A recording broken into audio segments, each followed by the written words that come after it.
Hello, everybody, and thank you for tuning in to the Liberty Report.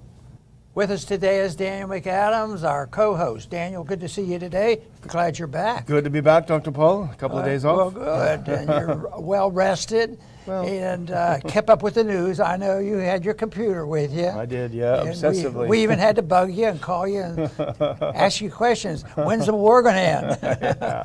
Well, anyway, we're going to be talking maybe a little bit about the war issue and some other things too today. But we want to start off with, we think it's a little bit of good news, and that has to do with people's attitudes, the American people's attitude. I've always said, it's the prevailing attitude of the people that really the government gets involved in so many bad things, and therefore the propagandists and the authoritarians in the government are very powerful because they change the attitudes, and educators do this too. They change people's attitudes, and to get the attitude pro-war, we've seen it and watched it and try to warn people against it. But here was a poll done, and it's reported by Adam Dick, our staff person, and it's very good. And the findings aren't all that bad. The people now are starting to say, hey, maybe this is not good for America. I remember during debates they say, yeah, that might be true, but we have to save face. Do you remember that? Of course, to kill more people, because even if it was a mistake, save face, keep there, never give up. Well, we're not quite at this point yet where the neocons and NATO is going to give up. But this means the people, just like we would make a point of this when the people started waking up about the shortcomings of the COVID lockdown. So I think this is good, and this is a poll that I hope gets a little bit of circulation, wakes up a few people, wonder why people are getting cool feet. But the biggest wonder we have is, why do they ever get so excited, about being pro-war, about things that are very marginal, but they have to be convinced. National security, there has to be fear, and that's how the propagandists win their side. But we're hoping that good common sense and logic and honesty will convince people that non-intervention is a much better way to go. Well, the Ukraine war has been very hard for we anti-war folks for a number of reasons. First of all, as we've talked about, the mainstream media never reports the antecedents, never reports when the war started, which was 2014, but also 1989/90 with the breakup of the Soviet Union. They never report that part, selective reporting. But it's also very hard, and we've talked about it too, because the progressive left, for the most part, has joined the neocons and a good chunk of the right in being pro-war and in drowning out any kind of coalition against escalating war. When you have Bernie Sanders more pro-war than right-wing Republican J.D. Vance, then things have really shifted. Sanders and the rest of the progressives in the House and Senate having voted in favor of sending more weapons into the war zone. But what we're talking about now, and we can put up that first clip, because this is our own Adam Dick did write about it on RPI, and it's on the blog this morning. Americans are increasingly wary of U.S. efforts to harm Russia, causing economic damage in America. And he's referring to this next clip, which is a poll from AP, and we can look at that. AP, economy bigger priority than punishing Russia, AP NORC poll. And this is a AP NORC poll of 1,172 adults conducted from May 12th to 16th. Using a sample drawn from NORC's probability-placed AmeriSpeak panel, et cetera, indicative of the U.S. population. And what is the main thing that it shows? Americans, as you say, Dr. Paul, when faced with the reality of costs to an interventionist foreign policy, are finally saying, you know what, this isn't free. We can't just punish the rest of the world and not face the consequences. And so the top line numbers are, and let's do this next one really quick, before we go into it more. U.S. priorities shift, and this is from that poll, on sanctioning Russia or limiting economic damage. And this is March, April, and May numbers. On the left are the numbers sanctioning Russia as effectively as possible, even if it damages the U.S. economy. We started out in March, 55% said, yes, let's hit those Russians, we don't care what it does. Then April, 51%. Yeah, let's hit those Russians. And now in May, 45%, under 50% said, why are we destroying our economy to hit those Russians? And then on the other side, you see limiting damage to the U.S. economy is important, even if it means sanctions on Russia are, quote, less effective. 42% in March, 45% in April, and now, for the first time, a clear majority of Americans say it is not, we must limit this damage to the U.S. economy, forget about hurting Russia. We have one job now, but I think it's already occurring, is linking these concerns and this shift in attitude to how much the individuals are paying for gasoline. Yes. And I think maybe that's already having the effect. Of course, that some like to simplify it in narrow political calls. Well, it's all Biden's fault. He did it.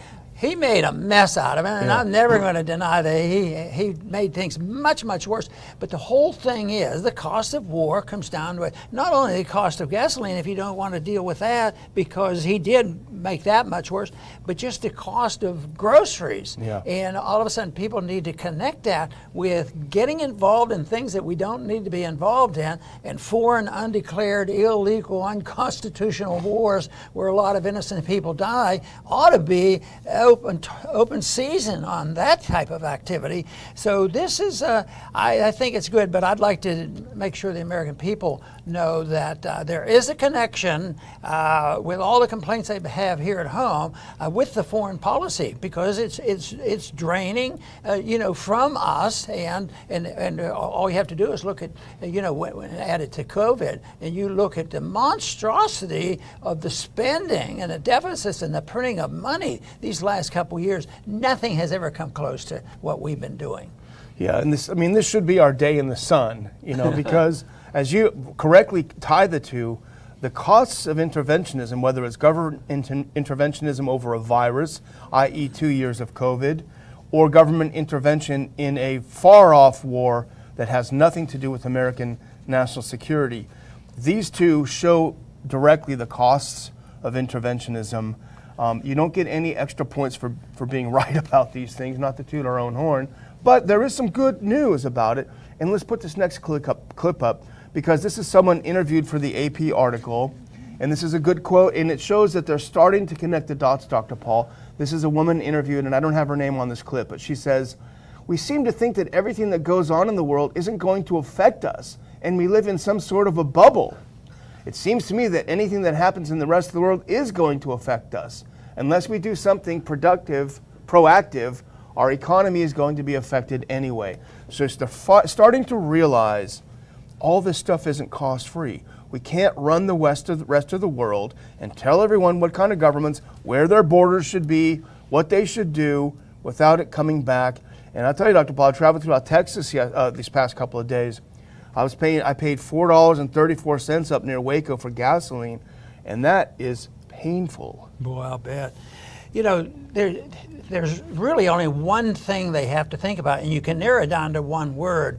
If they're concerned about what's happening, they have to deal with the issue of policy. And in our case, we're talking endlessly about our foreign policy, a policy of non-intervention. So those are the attitudes directly that have to change, and that's the one where they really have a tight hold on it, but we see cracks in the wall. And I think it's especially interesting that you can show the switch from progressives being more non-interventionist, some right-wing or conservative Republicans. That is very good stuff, because the progressives will lose credibility, and you'll see a few breakaways, from the left, but not enough. A few good ones, right? They are the good ones. Glenn Greenwald and many others, Tulsi Gabbard and others are the good ones. But what happens, and this happens every single time, there's this initial smoke that is pouring out of everywhere, right? That controls the debate. It happened in Iraq. It happened in the, quote, Arab Spring and all of this.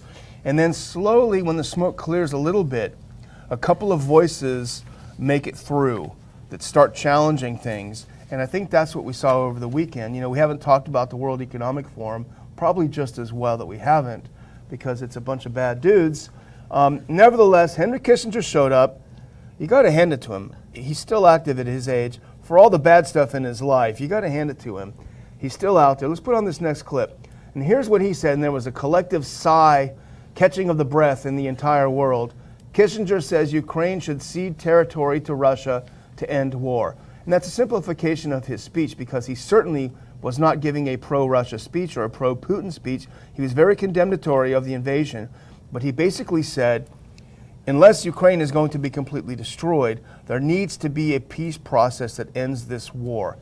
And to that point, and this might explain some of why Americans are softening a little bit on their support if they get this info, top aide to the Ukrainian President Zelensky, he did not like what Kissinger had to say. We're going to have to bleep out a couple things he said, but put on that next clip.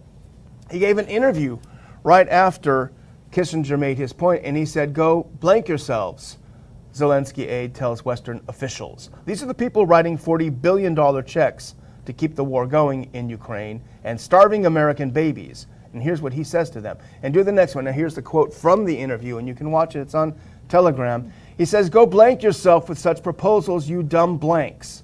And blank is an F word. I won't say any more. "To trade Ukrainian territory a little bit, are you blanking crazy?" Etc., etc. "This will never happen," he said in an interview. So this is, I think, maybe why some Americans are starting to, not that they're seeing this interview, Right. but this lack of gratitude is, I think, starting to break through. You know, when I first looked at the headline on this, I thought there was a break within the Ukraine administration, that there was an aide beginning to say, hey, look, maybe we're not doing the right thing. And, you know, peacenik breaking out in Ukraine. It didn't turn out to be that, but I suspect, though, that there's a few people in eastern Ukraine that are probably sympathetic, but they can't say it. But everybody knows that they are more Russian than the rest. That's why voluntarism and you know, self-determination would be such a beautiful answer here, because this whole idea that for 100 years, really, somebody's been in there telling the Ukrainians exactly where the borders would be, and there's all kinds of factions fighting over it. So, but if people could be left to themselves, which means more independence and self-reliance, and people, you know, there would be a Russian section there. And what makes you think that they couldn't get along, you know, if it was done in a voluntary manner? But you know, this to me is interesting, that the people are starting to wake up and realize that there is a change in attitude. But Zelensky, he told us what will solve this problem. It isn't non-intervention. It isn't self-determination. He says, if you really want to help us and you really want to end the wars, we want weapons, we want dollars, and we want more sanctions on Russia. So that's where they are, and And the whole thing is we're not even going to talk to anybody, you know, about it, and that doesn't bring about peace. That prolongs the war, and sometimes war lasts 5 years, 10, 15, 20. I used to read about the 30-year war, you know. Big one. But now we've been in wars now for 20. So time goes by, and people just learn to live with the war, which is a real tragedy. Yeah, and all the money wasted. Right. You know, one of the things I was doing in my quote time off is I was reading a book called 85 Days in Slavyansk. And I never purport to be an expert in that part of the world. You know, my purview is American foreign policy. So I didn't have a great grasp of the history. Reading that book really opened my eyes to the broader history, going back to the 18th century in that part of the world. And it really isn't the way it's portrayed in the current. I'm not going to go into the history of the details, but in the way it's being portrayed in the media right now, it's much more, as is always the case. Remember with Yugoslavia, that's when I first heard of you, when you opposed that war. And your point was, this is more complex and it's being portrayed in the media. The same is the case with that part of the world. It wasn't just, here's Ukraine forever, and here's the bad guys taking it over. Not to condone what happened, but it's not that simple. And really, it was brought home, and I suspected it was the case, but reading this book really brought home the very complex history that nobody, certainly let alone Biden and Blinken and Newland, nobody understands the history of what happened there. All the more reason for non-interventionism to just stay out of the mess. Well, let's go to a domestic issue. We're back. We have to worry about another lockdown, maybe. Yeah. Let's hope the people have awakened, and we're not going to accept another lockdown. But monkeypox is here. Oh, yeah. And it's already been titled Mania, and people are scared. But let's hope that we don't go through what we went through in these last couple of years. Now, I hope you have this list of, Yeah, I do. of things. But I have a list of things that was put up by Red Pill Review. Let's put on that second to last clip if we can. We'll put it up. We'll also read it because they'll say, COVID is not the first time we put up with this. We went through sometime epidemics like polio, and they became, sort of non-events after the dust settled. It was scary and all that, but there was no hysteria with it. But just think of what's happened here in the last couple of years. Go ahead and put that back up and leave it up if you don't mind. Yeah. Okay, in 2002, it was the West Nile virus. 2004, it was SARS. In 2005, it was the bird flu. In 2009, it was swine flu. In 2014, it was Ebola. 2016, Zika. In 2018, it was measles. In 2020, it was COVID. And in 2022, it's monkeypox. I wonder, do you think Bill Gates was involved in any of this 10, 15 years ago? No, he wouldn't have been. No. We must have been very, very slow on all the immunization. We still had these, but most of those, fortunately, are not remembered like the worst thing that ever happened. A lot of people died. I think what people are going to remember about these current era is it isn't that people, there weren't a lot of people who got very sick and people died from it, but the real complication was from the lockdown. That's what people are going to remember, and that maybe is a benefit to us. I say, you better be careful when you start proposing a solution for this. Do you want anything like what you went through with the lockdown, and with not denying that you don't have a problem, we have to deal with it. That was the whole thing. They interpreted, if you say, well, I'm not for the government spending all this money on ABC, that means you don't want anybody to have any help. No, I want it to be much better. I want it to be voluntary. I want the people who are the closest to us deal with the money. Now we, whether it's foreign policy or whatever, you're not even allowed to have auditing of the funds. Where do the funds go with this?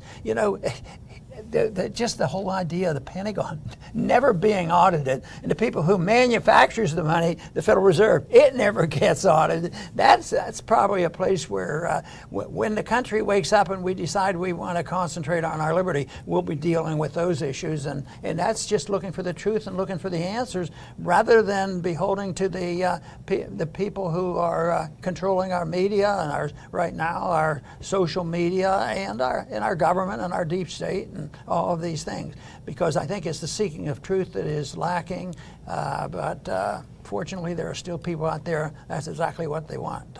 And our good friend C.J. Hopkins, who does a great job with Consent Factory, he's the one behind this Monkeypox Mania article that I encourage people to read. You can find it on Consent Factory, and also it's on Zero Hedge today, but he points out that monkeypox, which is now getting a lot of attention, the German government is advising people to quarantine if you've got it. He points out that it is a West African virus that circulates among giant pouched rats, never heard of those, squirrels, dormice, and other rodents. It's been infecting humans for centuries or millennia. You get fever, headaches, and muscle aches. Sometimes you get some nasty looking pustules on your skin. It resolves in a couple weeks, no threat to humanity. Nevertheless, remember, I support the latest thing, and that's what people are doing. So pretty soon we're going to see some Ukraine flags swapped out for monkeypox flags or whatever they're going to do next. And as you pointed out with that tweet from Red Pill Review, she ends her list with saying, the bait stops working when you stop taking it. I wish more people would pay attention to that last part.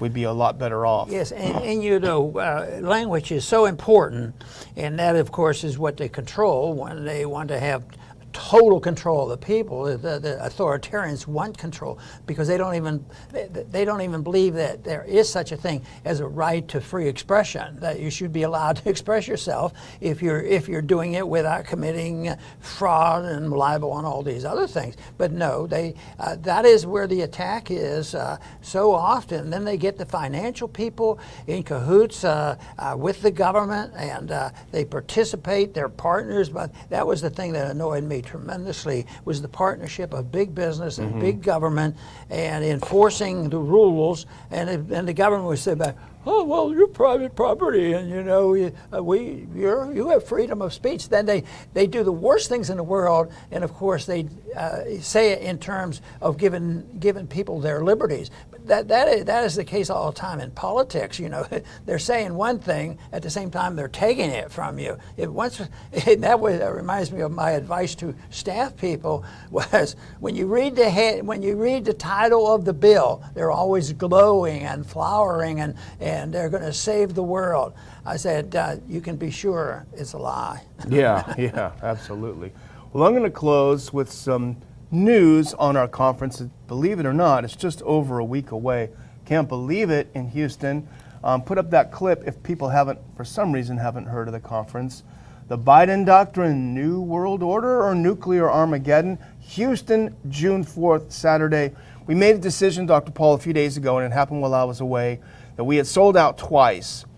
We changed things around, added some tickets. That sold out. So what we decided to do was go ahead and scrap that plan and get a completely bigger room. We got the biggest room in the hotel. So that means, as much as I resist the idea of being able to say, we sold out, it's unlikely that we're going to sell out. It's a huge room. There's going to be, you're not going to be packed together in a table. It's, probably 8 per flat top rather than 10. But it's a big room. There's plenty of seats available. There'll be plenty of room. It won't look like we're packed and sold out, which is, we kind of like it, but then again, we don't have to put our elbows against people. So plenty of tickets. If you want to get one, go to ronpaulinstitute.org, and there is a hyperlink on the upper right-hand side, just above where you'll see this show appear. We've got Dr. Paul, we got Lou Rockwell, we got Scott Ritter, we got Tom Longo. It's going to be the economics, the military side, the policy side, what's going on with the Biden doctrine, are we heading to Armageddon? It's going to be fun as well. So we look forward to seeing all of you there. I don't want to be self-serving, but I have to tell you and our viewers that I'm a very sensitive person. I don't like talking to empty chairs. Yes. So that's why you have backups. That's why if you really have a lot of empty chairs, you have to block them off. Yeah. But I don't think we're going to have to do that. But empty chairs, they don't smile, laugh, or throw things at you. But they're pretty boring. So, and that is wonderful. But I do want to thank everybody, for the support that we get in these conferences. We look forward to them, and a lot of people, make new friends at these groups. And I think that this effort is very, very important because the personal relationships are usually maintained afterwards. And a lot of people ask me, what do you do in a survival situation?